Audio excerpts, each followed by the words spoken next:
आज जैसा कि आप देख रहे हैं मंच पर हमारे साथ देश के करोड़ों युवाओं के प्रेरणा स्रोत और शिक्षक अवध ओझा जी साथ में बैठे हैं। बहुत खुशी की बात यह है कि आज से अवध ओझा जी आम आदमी पार्टी ज्वाइन कर रहे हैं। वैसे तो इस तरह की प्रेस कॉन्फ्रेंस में और भी बहुत सारे अवसर पर बहुत सारे नेता पार्टी ज्वाइन करते हैं, बड़े बड़े नेता पार्टी ज्वाइन करते हैं, लेकिन आज मैं व्यक्तिगत रूप से अवध ओझा जी की ज्वाइनिंग को लेकर बहुत उत्साहित हूं। मेरे लिए व्यक्तिगत रूप से बहुत बड़ा दिन है, मैं ऐसा समझता हूं, क्योंकि मैंने खुद अपना जीवन शिक्षा को समर्पित कर रखा है। अगर मेरे सामने कोई ऑप्शन हो कि राजनीति को चुनना है या शिक्षा को चुनना है, तो शायद मैं शिक्षा पर काम करते हुए आगे निकल जाऊंगा राजनीति की जगह। वही जज्बा, वही समर्पण शिक्षा को लेके, और अभी तक की पूरी जिंदगी में वही काम मैंने अवध ओझा जी का देखा है।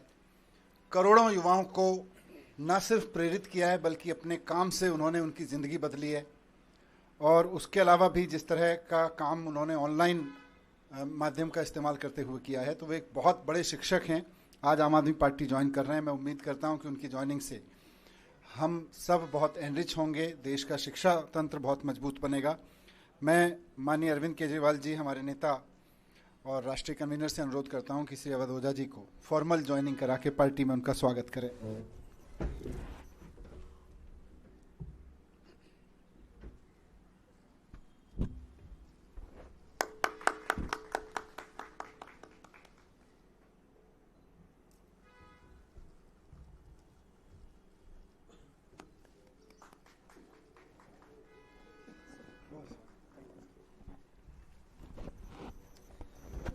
मैं अब सर से अनुरोध करूंगा कि 2 शब्द इस अवसर पर कहें। अवध ओझा जी। जय हिंद फ्रेंड्स। सबसे पहले मैं आम आदमी पार्टी और आम आदमी पार्टी के सर प्रमुख अरविंद केजरीवाल जी, मनीष सिसोदिया जी, सबको सहृदय से धन्यवाद देता हूं कि उन्होंने मुझे राजनीति में आकर शिक्षा के लिए काम करने का अवसर दिया है। शिक्षा एक ऐसा माध्यम है जो परिवार, समाज और राष्ट्र की आत्मा है। जितने भी देश दुनिया में महान हुए, उनकी पृष्ठभूमि में कहीं ना कहीं शिक्षा का योगदान रहा। तो मैं आज अपनी इस राजनीतिक पारी की शुरुआत पर आप सबसे ये बात साझा करना चाहता हूँ। जैसा कि हमारे नेता मनीष सिसोदिया जी ने कहा कि अगर मुझे राजनीति और शिक्षा में से कुछ चुनना हो तो मैं निश्चित तौर पर शिक्षा को चुनूंगा। ऐसा ही कुछ उद्देश्य मेरा भी है, और राजनीति में आकर शिक्षा का विकास मेरा सर्वोत्तम उद्देश्य है। धन्यवाद। मैं श्री अरविंद केजरीवाल जी से अनुरोध करूंगा कि वो इस अवसर पर अपने विचार व्यक्त करें। अवध ओझा जी शिक्षा के क्षेत्र में इस देश का जाना माना नाम है, जिन्होंने लाखों करोड़ों युवाओं को, बच्चों को शिक्षा दी, रोज़गार के लिए तैयार किया, प्रेरणा दी। न केवल शिक्षा, मैं इनके वीडियो देखता हूँ जिसमें वो अलग अलग तरह से युवाओं को एक अच्छा जीवन जीने के लिए भी प्रेरणा देते हैं। उनके आने से अभी तक जब भी किसी नेता को हम ज्वाइन कराते हैं तो हम कहते हैं इनके आने से आम आदमी पार्टी मजबूत होगी।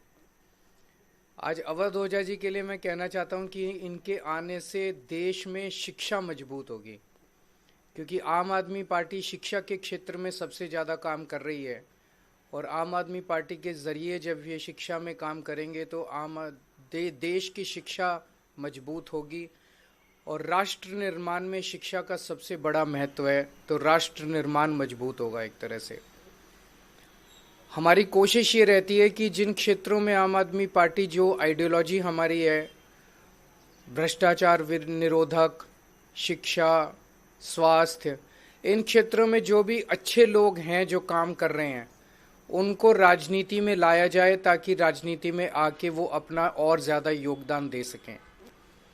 राजनीति में आने से पहले हम लोग भी एनजीओ में काम करते थे, मैं, मनीष जी, और एनजीओ में रहते रहते हमें लगने लगा कि एनजीओ के ज़रिए राजनीति के बाहर एक लिमिटेड तरीके से काम कर सकते हैं, इतना ही काम कर सकते हैं। जैसे मैं सुंदर नगरी की झुग्गियों में काम करता था, तो वहाँ पे 2 या 3 सरकारी स्कूल थे, उन सरकारी स्कूलों को ही ठीक कराने में पूरी जिंदगी बीत जाती है हमारी।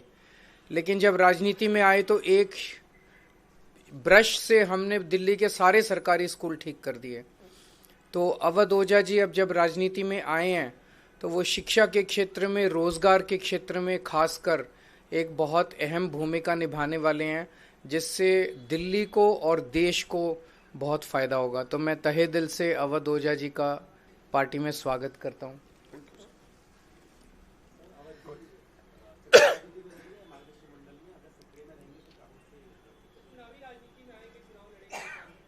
अब तो मैं पार्टी का हिस्सा हूं, तो पार्टी जो भी आदेश करेगी मैं वही करूंगा।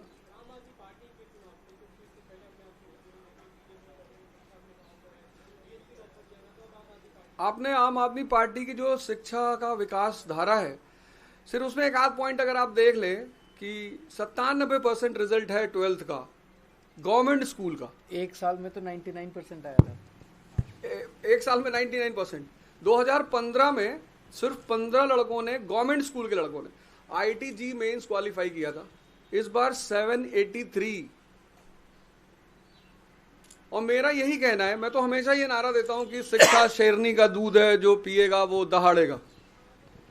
और डॉक्टर सर्वपल्ली राधाकृष्णन जी कहते थे कि 2 क्षेत्रों में देश के अच्छे दिमागों को आगे बढ़ना चाहिए, एक शिक्षा और एक राजनीति।